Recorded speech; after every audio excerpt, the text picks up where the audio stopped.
C'est mercredi, c'est le podcast AWS en français. Aujourd'hui, on parle accompagnement de jeunes talents avec Claranet.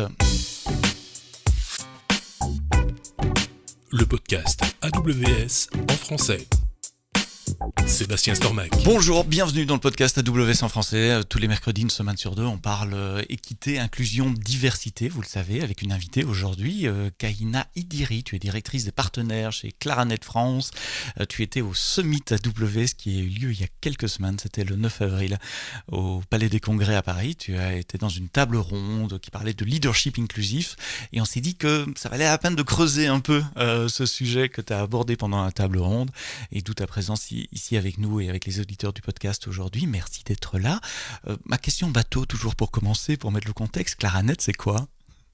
Alors Claranet, c'est un acteur informatique et donc en fait on est infogérant, hébergeur et également intégrateur donc de solutions cloud et qui peut comporter des solutions de data sécurité, de cybersécurité. Donc en très simple, on accompagne nos clients à exploiter, infogérer et les accompagner dans leurs projets de transformation digitale et modernisation de leur système d'information. Et ça fait très longtemps que vous faites du cloud AWS, parce que j'ai commencé ma carrière il y a très très longtemps chez AWS comme formateur, et je me souviens, une des premières formations que j'ai données en France, c'était chez Claranet, c'était en Bretagne, à Rennes, c'est ça ? Vous avez des bureaux à Rennes ? C'est une superbe mémoire, c'est exactement ça. Ça fait au moins plus de 10 ans au minimum qu'on est en effet un partenaire premier AWS, donc AWS dans les veines, et je pense que ça va continuer encore très longtemps. Effectivement, c'était il y a plus de 10 ans et ça me rajeunit pas. Comment t'es arrivée directrice des partenaires chez Claranet France et avec ce focus sur les jeunes talents ? Sur la partie professionnelle, donc j'ai intégré Claranet en même temps Alliance AWS pour le coup, donc ça a été ma première expérience directe chez Claranet France. Et petit à petit, finalement, pour accompagner d'autres partenaires également et pour vraiment avoir un focus technologique à 360, petit à petit, finalement, j'ai eu la chance d'avoir de plus en plus de partenaires et également de pouvoir recruter des personnes dans mon équipe parce qu'on croit réellement et vraiment que pour accompagner nos clients, il faut savoir travailler avec cet écosystème et quel bel écosystème c'est pour nos clients avec toutes ces innovations. Ça va tellement vite, les clients parfois, et je peux comprendre, ne comprennent pas tout. Et donc, Claranet a longtemps fait le pari d'avoir une personne et une équipe dédiée pour le coup en France, parce qu'on est en plus un groupe européen, mais vraiment sur le marché français, d'avoir ces équipes. Et donc, j'ai eu la chance en 3 ans de voir en effet mon poste évoluer, d'avoir de plus en plus de responsabilités et donc aujourd'hui finalement d'être directrice partenaire. Et quand tu dis les autres partenaires, c'est les autres hyperscalers, comme on dit en franglais. Vous travaillez, je suppose, aussi avec Google, Microsoft. Exactement. Ça fait partie de votre boulot pour accompagner les clients. C'est la réalité, le multi-cloud aujourd'hui. Mais dans ton job, tu fais un focus essentiellement, tu fais beaucoup de focus sur les jeunes. Tu as la conviction qu'il faut mentorer, accompagner, ouvrir la porte aux jeunes. On est tous d'accord là-dessus, mais tu as la conviction un peu plus que tout le monde. Pourquoi ? Alors déjà, parce que je vais avoir un côté très étude pour le coup, on sait qu'en fait finalement en 2030, 70% des entreprises vont être composées de la génération X, mais même Z. Ouais.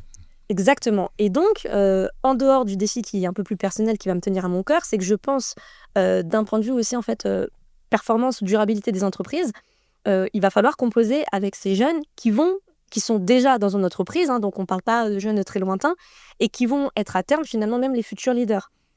Donc je pense que c'est essentiel de pouvoir dès maintenant les inclure, comprendre finalement leur code, leur époque, leur ère, et les accompagner pour finalement qu'ils rayonnent, parce que la réalité c'est que quand on sait inclure les personnes telles qu'elles sont, même si bien évidemment il y a un cadre qui est important pour une entreprise, je ne pense que ça peut aller que dans le bon sens, et donc je trouve même que c'est même de notre responsabilité de le faire. Donc c'est pas un passe-temps ou un loisir entre midi et 2, c'est pour moi une mission et une quête essentielle d'utilité publique, voire même pour la société. J'ai une question un peu vieux con, et je peux me permettre parce que j'ai des cheveux blancs.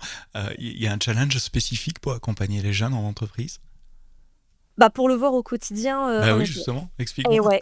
Alors vraiment oui, parce que forcément, alors tu le dis, donc de très beaux cheveux blancs, mais en effet, moi je parle beaucoup avec beaucoup de collègues, parce que qu'on voit aujourd'hui des directions générales, mais également la plupart des directeurs de business unit ou autres, en effet, pour certaines entreprises qui sont là depuis assez longtemps, vont être des populations un peu plus seniors. Et je pense que quand ces jeunes arrivent, même si beaucoup arrivent à les comprendre, je pense qu'ils les comprennent en surface. Et donc, très vite, quand ils vont être challengés sur leur propre biais, leur propre expérience, on peut tout de suite arriver très vite à « mais bon, c'est des jeunes, ils savent pas de quoi ils parlent, ils vont très vite changer. » C'est comme si ce n'était pas eux qui vont vraiment nous apprendre ce que c'est la vie. Et donc, on arrive très vite à ce que quand les jeunes vont proposer des idées, quand ils vont vouloir bousculer, comme tout changement, hein, il faut de conduite au changement. Et donc, je pense qu'il faut savoir accompagner au quotidien toutes les populations et savoir faire parler les deux. Et donc, c'est peut-être mon rôle de directrice, de directrice partenaire qui peut-être aussi en moi de toujours allier les deux mondes, les gens qui vont être différents, des cultures différentes, d'entreprises ou autres. Donc, j'ai aussi à ce cœur, alors, et c'est aussi mon âge, hein, pour être honnête, qui le permet, j'ai 30 ans, et donc je parle peut-être aussi un petit peu Le aux deux mondes. langage, ouais. Exactement, je comprends forcément un peu plus anciens. Donc moi, par exemple, je dis souvent aux plus jeunes que j'ai connus, moi, les cassettes VHS. Donc il y a des codes, hein, que je vais avoir, mais j'ai également l'application TikTok, et donc ça me permet aussi de comprendre. Donc j'essaye de créer en fait finalement ces ponts, et donc cette génération YZ, normalement permet de comprendre, de faire comprendre tout le monde. Donc au quotidien, c'est un challenge, mais quand on prend de la bonne manière, ça se passe relativement bien. Ça me semble des bonnes pratiques d'inclusion et de diversité de façon générale. Et même, je reviens à ma question, est-ce qu'il y a un challenge spécifique avec la génération YZ ? Oui. Moi, je le vois parce que moi-même qui ai 30 ans, je me sens déjà bousculée, alors que dans ma tête, pour moi, je me sentais encore dans l'air du temps. Et là, je sens que les années passent et qu'en effet, il y a une... Donc, tu prends un coup de vieux. Exactement, mais je le vois en effet même si je puis dire, dans le travail en fait. C'est-à-dire qu'en effet, sur des codes où pour moi ça va être... Parce qu'on a un rapport aussi qui était différent, ils ont un rapport au travail qui va À être la hyper technologie, différent. à la l'autorité, Mais tu as tout dit, c'est par exemple sur la technologie, c'est ce qu'on appelle les générations Digital digitales. native. Donc, elles sont nées en fait finalement dans le physique et digital, et leur cerveau, leur biais cognitif ne crée pas la scission entre les deux. Donc ils arrivent très bien à naviguer entre les deux. Ça va être aussi en effet le rapport à l'autorité, au temps de travail, à l'autorité, comme tu le disais, au management. La balance work-life, vie privée et temps de travail. Exactement, voire même les valeurs. Moi, je sais que par exemple, sur beaucoup de jeunes qu'on va intégrer, quand on fait parfois, par exemple, des enquêtes employeurs, oui, eux, la question de l'écologie, de l'inclusion, de comment on traite finalement certains collaborateurs, comment on va aussi avoir un impact sur la société. Aujourd'hui, eux, ce sont des choses qui sont extrêmement importantes pour eux. Et donc, et encore heureux, parce que je trouve qu'encore une fois, ils apportent des choses qui nous font avancer. Et parfois, pour être honnête, au quotidien, c'est vrai que de devoir manager des personnes, ça bouscule un petit peu, et de faire comprendre. Et il faut être honnête, et ça, moi, j'ai pas de langue de bois. Une entreprise doit être aussi profitable, elle doit avoir une rentabilité, on doit être customer obsess. Et donc, parfois, il faut être cadré, il faut y aller, et on peut pas toujours divaguer. Donc, c'est aussi un challenge, honnêtement. Donc, il est plus qu'essentiel. Qu'est-ce que tu fais concrètement ? Qu'est-ce que ton équipe fait concrètement ? Qu'est-ce que Claranet fait concrètement pour onboarder, mentorer, faire évoluer dans leur carrière la génération c'est XY, hein, c'est ça ? Non, c'est XZ. Je me perds toujours dans les lettres de génération. C'est ça, YZ pour le coup. Ce qu'on fait, alors déjà, en effet, on a une politique, on a forcément une politique d'alternance, hein, donc forcément de recruter des jeunes qui vont être en préparation de diplôme, donc ça peut aller du BTS au master. Avec également des stages aussi. Alors ça, pour moi, juste, c'est important de le dire, c'est qu'on accepte très souvent d'accueillir aussi par exemple des élèves de 3e, parce que en fait, dès que ça commence tôt, et plus vite ils vont être dans le monde de l'entreprise, ils vont comprendre certaines choses, ça pourra les aider. Donc ça va être une politique d'alternance qui va être assez forte, où donc toutes nos équipes sont concernées, que ce soit les équipes techniques, que ce soit les équipes business, mais également les équipes support ou fédérales, donc comme la finance, les RH, etc. Donc on essaye d'avoir toute cette population qui est jeune dans tous les services, et pas exclusivement que sur nos besoins qui seraient sur la pénurie de talent, donc sur la tech, etc.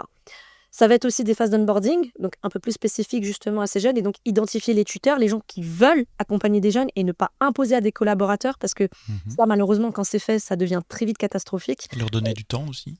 Exactement. Tout à fait, c'est ça. Donc, ça veut dire que nos programmes finalement de mentorat permettent de leur allouer du temps. Ils sont accompagnés par les RH, ils vont être accompagnés par tout un chapter où vraiment comment on les accompagne au quotidien. Et ça va être aussi, et c'est ça où moi je trouve que c'est la force de Claranet, c'est que quand on prend des alternants, généralement, c'est pas juste pour prendre, et parce que je me permets de dire le terme, parce que c'est le cas dans beaucoup d'entreprises, de main-d'œuvre pas chère, faire des petites tâches, et ça s'arrête là. Quand on les prend, généralement, c'est des gens qu'on envisage très vite en CDI. Donc, en fait, on veut vraiment accompagner des jeunes adultes à avoir leur premier job.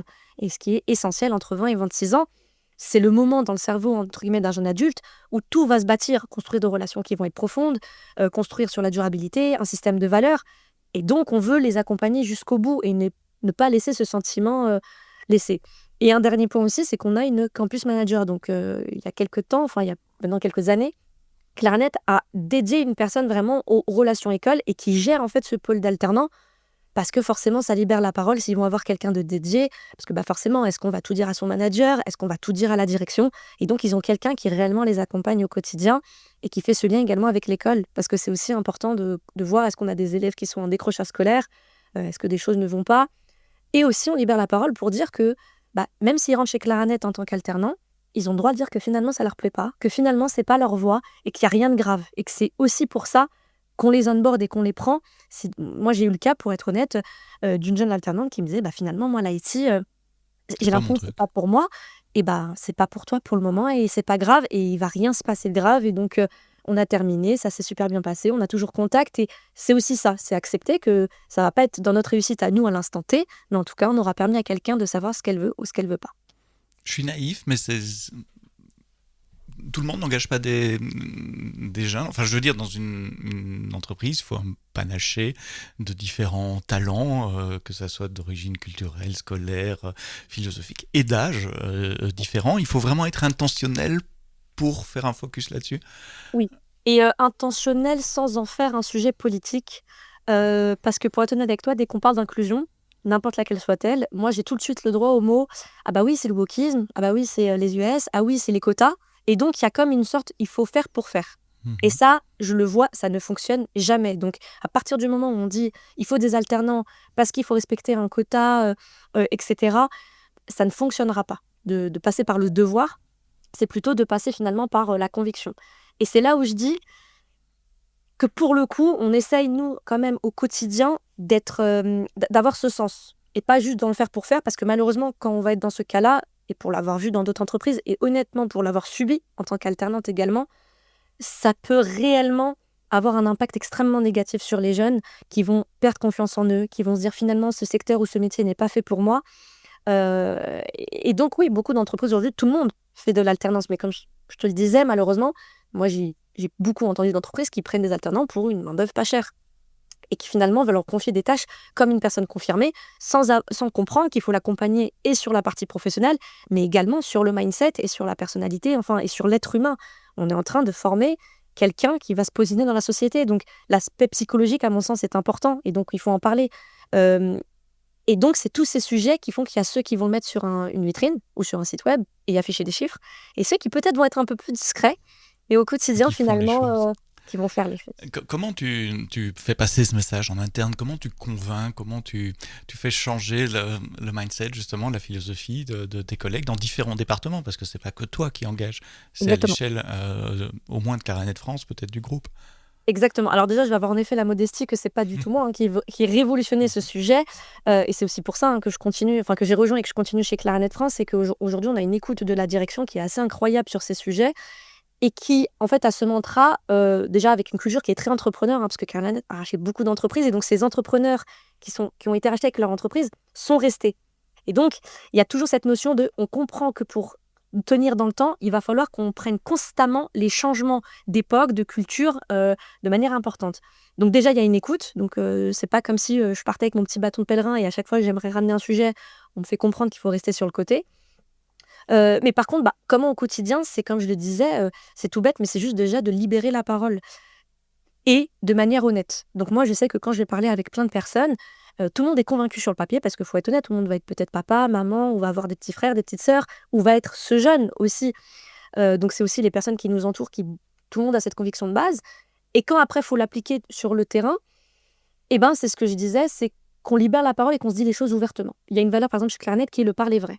Et moi, j'ai toujours dit aux gens, qu'importe sur les sujets, pour le coup, que ce soit de genre, d'origine sociale, ethnique ou autre, dites-moi ce que vous pensez réellement. Et je sais qu'il y a des gens qui ont peur peut-être de dire ce qu'ils pensent parce qu'ils savent qu'ils vont pas être mainstream et que ça va être peut-être problématique pour eux. Ça pourrait être repris contre eux. Exactement. Et moi, je sais que pendant des déj, pendant des pauses, en fait, je dis non, dis-moi vraiment ce que tu penses. Et par exemple, sur les jeunes, qu'est-ce que vous en pensez? Et il y en a qui disent, je me sens totalement dépassée. Je vais pas dire certains termes dans le sens où, voilà, je trouve que c'est des petits bips. Mais parce que je comprends, en fait, que ça répond chez eux à quelque chose qui les effraie. Et est-ce qu'ils vont pas se sentir finalement prendre leur place? Est-ce qu'ils vont l'impression qu'ils vont être complètement déconnectés? Et en fait, j'ai remarqué que c'est quand on libère la parole et qu'on s'écoute réellement, bah honnêtement, il n'y a pas besoin de faire après des mille et des... Et ça se passe bien. Donc, c'est peut-être juste déjà par ça, l'écoute aussi d'une direction qui est sensible à ces sujets et qui laisse faire. Et pour le coup, on a la chance que quand on veut entreprendre quelque chose, moi, chez Clarinet, je veux entreprendre quoi que ce soit, on me dit, bah, Kaina, do it. Hein. Donc, Vas-y, tu penses, fais-le. tu fais. Et par contre, en effet, c'est fais-le. Donc, on va pas être que dans la critique, il faut savoir apporter des solutions. Et donc, quand c'est en intelligence constructive, honnêtement, ça se passe après super bien, même si, encore une fois, il y a beaucoup de boulot à faire. Et c'est ça aussi qui vient, c'est que tout le monde en est conscient. Alors pour embarquer des jeunes dans une carrière professionnelle, je vois 3 phases. Il faut aller peut-être évangéliser, enfin peu importe le terme, faire de l'advocacy, je n'ai pas de meilleur terme en français qu'évangéliser, mais bon. Dans les écoles, il faut s'occuper de la phase d'onboarding, de mentorat, etc. Et puis après, l'évolution de carrière, peut-être sur le long terme. Alors tu as déjà touché un mot de la première phase dans les écoles, mais on peut revenir dans les détails de ce que fait ton équipe, enfin ou ce que fait Claranet sur ces 3 phases-là. Oui. Donc en effet, comme je disais, donc évangélisation, donc on va recevoir déjà beaucoup d'écoles aussi dans nos locaux, on va y partir, donc la direction aussi est sensibilisée, hein, donc tous nos C-level pour le coup le font, et donc évangélisation, pour faire comprendre, et aussi on amène des rôles modèles, et donc forcément pour que les jeunes puissent s'identifier, donc il faut être honnête, hommes et femmes, des plus jeunes, aussi des leaders qui sont plus jeunes, hein. Moi ça a été mon cas, hein. J'ai été très vite pour le coup propulsée par Claranet, et donc forcément des jeunes, de leur dire c'est possible, en travaillant, etc. et tout, ce sera possible, et ça permet de s'identifier. Deuxième phase, toute cette phase d'alternance ou de fin de stage, où comme je disais, on va avoir quelqu'un dédié aux écoles, on va accompagner, on va aussi accompagner vraiment sur, quand ils ont des mémoires à faire, les emmener dans leur soutenance, participer à leurs cours pour dire que vraiment on s'implique et qu'on ne crée pas de barrière entre les deux, et les accompagner sur ça. Et la troisième, bien évidemment, ce move de passer d'alternant finalement à CDI et de petit à petit faire comprendre, en fait, de même les enlever de cette image d'alternant et de jeune. Moi, ça a été mon cas. C'est très difficile sur la première année, on a l'impression qu'il reste toujours cette alternance, ce jeune, sauf que non, aujourd'hui, tu vas avoir une responsabilité, un périmètre, et c'est d'accompagner, et ça se fait sur quand même 2-3 ans, de pouvoir accompagner en mixant entre finalement un challenge, de dire aujourd'hui, tu n'es plus testé, si on t'a pris, c'est qu'on croit en toi, mais il faut aussi que tu te donnes les moyens d'eux, et que tu délivres pour le coup, parce que comme je disais, en rentabilité, et c'est important, tout en gardant à l'esprit qu'on ne peut pas aussi demander, encore une fois, à un jeune qui vient d'être diplômé, qui vient de rentrer sur le marché du travail, d'être hyper opérationnel, hyper productif au bout de 6 mois. Et donc, c'est vraiment de créer ces paliers. Et c'est ça, je pense, qui fait notre force, c'est que on sait mixer, je pense, le challenge avec cette douceur, finalement, et bienveillance de construire un plan peut-être sur les 3 prochaines années, enfin les 3 premières années pour eux de CDI, d'y aller step by step et de déclencher à des petits moments de palier un petit boost, plus de responsabilité, c'est le moment d'y aller. Donc voilà, mixer entre la confiance en eux, une pression qui va être forcément challengeante et bienveillante, et d'y aller. Donc voilà, c'est les 3 étapes qui font qu'aujourd'hui, honnêtement, on a beaucoup d'alternants qui sont restés chez Claranet, et pour le coup, depuis aussi assez longtemps. Il faut un ratio, enfin même s'il n'est pas formel quand même, je veux dire, l'idée c'est pas de remplacer tous les seniors par des jeunes, il faut quand même des seniors pour mentorer les jeunes. Donc il faut trouver la bonne balance entre les seniors qui peuvent donner leur temps et qui peuvent accompagner les jeunes, et les jeunes pour préparer la future génération de seniors. Exact, et c'est pour ça d'ailleurs que dans nos équipes, on parlait tout à l'heure, leadership inclusif, diversité, la diversité elle est en tout point, et dans l'âge, on a souvent des équipes qui sont mixées en termes d'âge, et donc il ne faudrait pas en effet une équipe qui ne soit que jeune, parce que si elle n'est pas encadrée, c'est très compliqué pour tout le monde, et une équipe non plus qui n'est pas que senior ou confirmée, et donc dans la plupart de toutes nos équipes, on peut avoir en fait un mix qui peut aller en gros de 20-21 ans sur des alternants, mais donc de confirmer 25 ans, jusqu'à du 45, 50, 60, et donc toutes les équipes sont quand même assez mixtes sur ce sujet, et c'est aussi une des clés de réussite. Alors on parle diversité et inclusion de la jeunesse depuis le début de cette conversation. Est-ce que vous avez un focus sur d'autres types de diversité et inclusion, typiquement celle dont on parle dans les épisodes du podcast Women in Tech, la diversité de genre, diversité sociale? Oui, pour le coup, dans cette jeunesse, quand par exemple on essaye de l'apprendre, ou même sur des confirmés, on va avoir aussi forcément, on va viser, et ça moi j'ai pas de tabou de le dire, parfois des gens qui vont venir en effet de ce qu'on appelle les QVP, donc les quartiers populaires, parce qu'on le sait, quand on va avoir un CV avec un certain prénom ou un lieu de résidence, c'est un peu plus compliqué. Donc ça déjà, forcément on essaye aussi d'être sensible à ces sujets-là, parce que c'est assez important. On va avoir aussi d'autres sujets, on parlait des jeunes, mais je peux faire peut-être un petit aparté. On a aussi eu des partenaires avec des écoles qui sont en train de former des personnes qui sont en reconversion professionnelle de plus de 45 ans Mhm. au développement du code low-code. Et donc, on a fait ce partenariat. Et donc, on a aussi des alternants qui ont 45, 50 ans. Avec Pour des le écoles coup, comme Simplon, comme Le Wagon, enfin exactement. On Mhm. est en partenariat avec une école qui s'appelle Winside, Mhm. pour le coup, et qui emploie notamment, et c'est aussi des femmes. C'est aussi un peu le credo de l'école. Ce sont des femmes de plus de 45 ans qu'on aide à développer, qu'on aide à prendre en alternance. Et donc, on a pris récemment une alternante dans les équipes de développement sur ce sujet. Donc, évidemment, on va être sensible à toutes ces questions, de genre également. Donc forcément, alors moi, ce qui m'aide, pour être totalement honnête, c'est que j'étais alternante et donc j'étais dans une école qui s'appelle Eurydice Business School, donc qui est une école de vente spécialisée dans l'IT. Et je suis alumni de cette école. Et donc forcément, Avec bonnes relations. exactement, je reste une alumni. Je dirige avec une autre collègue le campus parisien des alumni. Et donc, je suis toujours en lien avec l'école. Je vais prendre mon temps pour leur dire, aujourd'hui, quelles sont vos problématiques. Et donc, en effet, il y a encore une pénurie, malheureusement, par exemple, sur les femmes. Je pense que même si ça avance malheureusement pas assez vite. Et donc, c'est pour ça que forcément, on essaie aussi de prendre des alternantes. Et pour être honnête avec toi, sur le business, c'est parfois un peu plus difficile pour des jeunes filles, peut-être, finalement, dans leur caractère, dans leur personnalité, parce qu'on a été conditionnées, nous les femmes, à nous dire qu'on était sensibles, que quand on veut prendre le pouvoir, c'était pas trop pour nous. Donc, c'est pour ça que j'ai envie de prendre aussi parfois des alternantes de cet âge-là, pour leur dire qu'elles ont le droit d'être ce qu'elles sont, et il faut qu'elles prennent la place, parce que c'est une réalité, parfois on leur donnera pas naturellement. Donc c'est à ceux aussi, et c'est pour ça que c'est un petit défi personnel, parce que j'ai été cette jeune fille où je me disais, est-ce que j'ai vraiment le droit ou pas de prendre la place. C'est celle finalement qui, quand je dis on réussit à dépasser finalement ces freins, même si au quotidien, je vais encore l'avoir un petit peu. C'est forcément à nous de le faire. Donc, je sais que moi, quand j'ai fait par exemple un podcast vidéo ou autre, ou quand je pars dans les écoles, j'ai beaucoup de jeunes filles qui viennent me parler sur LinkedIn. C'est pour ça aussi que j'essaie d'avoir cette visibilité dessus, parce que c'est un réseau social qui permet. Et on parle.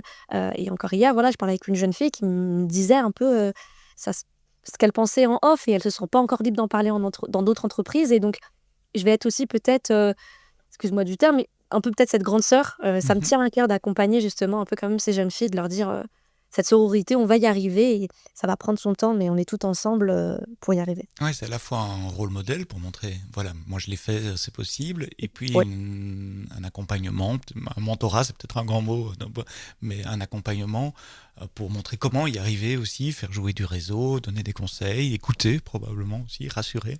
Exactement. Énormément. Et je le dis souvent, le public cible de ce podcast n'est malheureusement pas les jeunes filles adolescentes, pas encore, mais vous qui nous écoutez, vous avez des enfants, des sœurs, des nièces, des cousines, donc partagez les épisodes de ce podcast avec elles. Ça fait combien de temps que ce projet, c'est plus qu'un projet, c'est une philosophie, c'est une manière de En travailler, mais ça fait combien de temps que ça a été lancé, que c'est actif, que c'est intentionnel? dans mon Chez Claranet, expérience, oui. Oui. ok, chez Claranet, alors comme je le disais, hein, quand je suis arrivée, forcément, quand j'ai été recrutée, ça veut dire que moi-même, hein, j'étais un peu plus jeune, et donc ça a toujours été quand même dans le mantra de Claranet, Mhm. comme je le disais. Et après, je pense que ça dépend juste des personnes qui l'incarnent de manière volontaire. Et donc, on est quand même beaucoup chez Claranet, vraiment depuis peut-être maintenant un bon 4-5 ans, à vouloir vraiment faire changer les choses, et ne pas non plus être, par contre, être maladroit. Et c'est ce que je disais, on ne veut pas non plus instrumentaliser un sujet, penser qu'on le fait pour des raisons, encore une fois, Politique. politiques, et qu'on garde cette sincérité, cette authenticité. Donc, on y va step by step, pour être honnête avec toi. Donc, c'est pour ça qu'on ne va pas non plus en grande pompe faire X articles, X vidéos ou autre. On préfère prendre le temps, mais on préfère des remerciements peut-être en privé de jeunes qui nous ont dit merci, que de les exposer. Mais donc, je dirais un bon 4-5 ans. Et comme je disais, on a de la chance d'être. Je suis pas du tout la seule. Et c'est aussi pour ça que c'est topissime. On est vraiment beaucoup à avoir ce sujet en cœur et en tête, en tout cas au quotidien chez Claranet. En fait, je posais la question pour savoir quel recul tu as sur ce genre d'initiative, et tu réponds 4-5 ans, donc c'est quand même significatif. Et Oui. donc, ça me permet de poser la question suivante. Quels sont les résultats? Quels sont les changements que tu vois?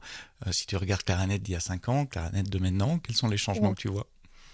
Les changements, alors, on le disait encore hier avec des collègues, donc c'est assez drôle. On a la chance, maintenant, on le voit sur le plateau. C'est tout bête, hein, mais les gens qui vont être là, par contre, depuis 10 ans, en fait, on a de plus en plus de jeunes femmes sur le plateau. Et c'est quelque chose qui qui interroge, mais dans le bon sens, où tout le monde dit, là où en effet le plateau pouvait être un peu plus masculin, avec un certain âge, et parce que c'était comme ça, et ben aujourd'hui, par exemple sur l'équipe business, on a même toute une rangée où on est que des femmes. Et c'est une vision que beaucoup remarquent en fait de manière limite instantanée. Et ce qui est en fait topissime, c'est que en fait, vu que les femmes vont venir aussi finalement avec leurs pensées, leur manière d'être ou autre, en fait, on voit même sur le business comment ça évolue, sur nos projets comment ça évolue. Et c'est une diversité qui est hyper agréable. Et donc, en fait, tout le monde, en tout cas ceux qui l'expriment, tout le monde trouve ça super. Et donc, je pense que ça va nourrir le fait de donc continuer. Et les mêmes personnes qui peut-être pouvaient voir ça d'un œil en disant ah, bon, les jeunes, et de temps en temps, évidemment, ça arrive encore, quand même, au quotidien, on le voit, disent c'est une bouffée d'air frais. Et finalement, se retrouvent eux-mêmes à dire mais il faut continuer parce que moi-même, en fait, ça me fait du bien. Et j'ai aussi beaucoup, moi, de gens qui me disent putain, maintenant, quand je rentre chez moi et que je parle avec ma fille, j'ai l'impression que je suis Je la comprends. up to date, entre guillemets. C'est waouh, c'est bon, je suis dedans. Et je trouve ça, honnêtement, assez beau. Et c'est pour ça que j'adore ce que je fais. Et parce que ça se voit encore, quoi. Donc, c'est top. Et puis il y a l'impact sur ceux qui ont été engagés il y a 4-5 ans, qui sont encore là maintenant. Vous en avez, alors ils sont plus tout à fait juniors, ils sont pas encore seniors non plus. Comment ça se passe pour eux? Eh ben, alors honnêtement, encore une fois, je peux me mettre dedans pour le coup, mais en effet, quand ils vont tous parler, je vais pas te mentir, on a du mal à partir de chez Claranet, en fait. Il y a comme en fait un lien qui s'est créé de cette confiance, cette authenticité, cette relation parce que ça nous a bâtis aussi, il faut être honnête, de manière aussi personnelle, et que même intellectuellement, peut-être que beaucoup d'entre nous n'avaient pas accès à certains codes ou de fréquenter des personnes qui intellectuellement vont être stimulantes, des milieux technologiques. Et on le voit par exemple avec l'IA. Enfin, moi, je sais que quand j'ai vu l'avènement de l'IA chez Claranet, vu qu'on l'a embrassé, je le vois en fait quand je parle en fait avec ma famille, avec mon entourage, que je suis vraiment, quand je dis sur l'air en fait qui est en train d'arriver. Exactement. Sur le reste de la société. Ouais. Et c'est ce que je disais, surtout dans le milieu de la tech. Beaucoup vont parler de salaires mirobolants, de choses comme ça. Et moi, je dis toujours, mais c'est vraiment mieux d'être dans une entreprise qui nous fait grandir, en fait. Et c'est vraiment pas bullshit de le dire. Donc, on n'arrive pas à partir. Et moi, honnêtement, j'arrive pas à me voir encore partir chez Claranet parce qu'au quotidien, quand je me lève le matin, je me dis que j'apprends sur tous les terrains, quoi. Et donc, comme un accompagnement de vie. Et moi, j'ai pas honte, en tout cas, de le dire. Je sais que certains sont pas à l'aise dessus. Mais moi, honnêtement, je suis très à l'aise de le dire. On ne dit pas que c'est comme la famille, mais ce sont des gens, en tout cas, une entreprise qui a marqué et donc qui continue de marquer. Donc, je me vois encore. Ce que tu dis me résonne beaucoup en moi aussi, même si j'ai quelques années d'expérience de plus. J'ai le même sentiment d'apprendre tous les jours, d'être dans un milieu avec plein d'émulation et plein d'idées nouvelles, etc. Et je me lève le matin, je me dis qu'est-ce que je vais apprendre aujourd'hui. Je sais qu'il va y avoir quelque chose. On retrouve la même chose chez AWS. À propos d'AWS et d'Amazon, on nous demande toujours d'en faire plus. Donc, très bien, bravo, tout ce que tu fais. Comment tu passes à la vitesse supérieure? Comment tu vois le futur? Alors, comment je vois le futur? Je pense que peut-être les initiatives qui vont être, qui sont en train d'être naissantes et qui ont bien fonctionné doivent être quand même peut-être déployées de manière beaucoup plus forte. Et notamment, et c'est pour ça que moi je remercie encore Sarah, parce que comme on le disait, Claranet travaille avec un écosystème.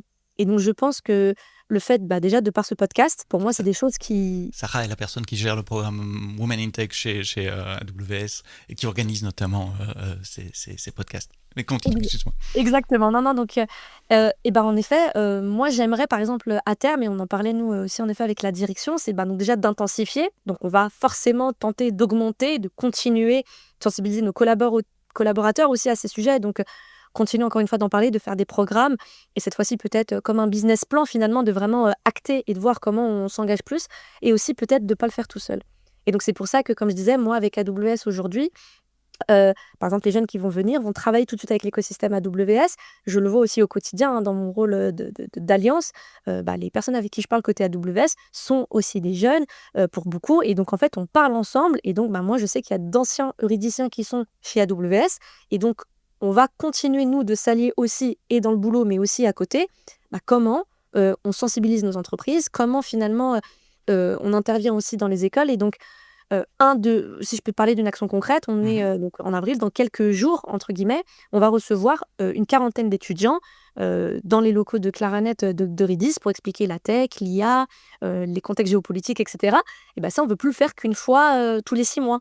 Donc, on va nouer de plus en plus de partenariats avec des écoles, recruter de plus en plus d'alternants, bâtir des vrais programmes, se faire accompagner aussi, notamment avec tout l'aspect psychologique et sociologique. Donc ça, pour moi, c'est la step numéro 3. C'est-à-dire se faire accompagner sur l'aspect psychologique et sociologique. Qu'est-ce que tu entends par là? Et ben, il y a des personnes qui vont être expérimentées, donc des sociétés ou des entreprises, et aussi chacun d'entre nous, pour le coup, qui nous documentons. Mais j'aimerais, moi, personnellement, par exemple, que sur ces jeunes, on ne soit pas que sur un aspect professionnel, mais qu'on les accompagne aussi sur leur intellectualisation, sur finalement le développement personnel, sur des heures précises au travail, donc que ce ne soit pas fait à 20h tout seul ou entre midi et 2 un petit peu à l'arrache. Donc on est en train de réfléchir, de voir comment on peut réellement bâtir ça. Et on a aussi un programme qu'on aimerait lancer qui est le Young Leader. On aimerait faire un programme spécial pour des personnes qu'on identifie, donc on recrute et qu'on identifie comme potentiels futurs leaders dans 15-20 ans, futurs CEO. Enfin voilà, on a des grandes ambitions dessus. Comment on crée un programme spécifique avec cette entreprise pour donner la confiance à ces gens d'être des futurs dirigeants. Pour nos auditeurs, auditrices qui veulent continuer la conversation, comment ils peuvent te contacter? Il y a le lien si vous allez dans votre application de podcast ou si vous êtes sur le site web, il y a le lien vers ton LinkedIn. De toute façon, c'est un bon moyen de te contacter. Il y en a peut-être d'autres? Exact. Alors, LinkedIn, fondamentalement, je suis extrêmement réactive dessus, donc on ne faut surtout pas hésiter à me contacter sur LinkedIn, m'ajouter des messages. Et sinon, après, j'ai mon adresse mail, si les gens veulent me contacter directement dessus aussi, donc kaina.idiri@claranet.com. Mais honnêtement, LinkedIn est la première porte d'entrée. Et comme je dis aussi, on a nos locaux qui sont... donc, en effet, on est à Rennes, Lille et Paris. Je suis à Paris. Et donc, je suis toujours disponible pour prendre un café, manger entre midi et 2. Je suis en face du Grand Rex, quartier très sympa. Ah, c'est sympa pour aller manger à midi. Oui, franchement, il y a plein de petites rues et tout, et des trucs. Exactement. Donc, avec plaisir pour se voir, se rencontrer et parler. Et donc, vraiment, n'hésitez pas. Kaina Idiri, tu es directrice des partenaires chez Claranet France. On parlait de l'accompagnement des jeunes talents, des programmes que tu as mis en place et de la volonté de Claranet d'accompagner les jeunes talents depuis l'identification dans les écoles jusqu'au mentoring et l'évolution de carrière.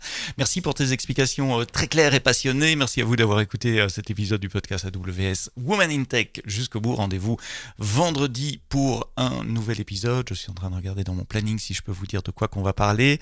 Mais ça sera les premiers épisodes enregistrés pendant le Summit. À partir de vendredi, vous allez avoir pendant 5 semaines des épisodes que nous avons enregistrés sur place depuis la partie exposition du Summit. Ça sera vendredi dans toutes les bonnes applications de podcast. Mais d'ici là, quoi que vous codiez, codez-le bien.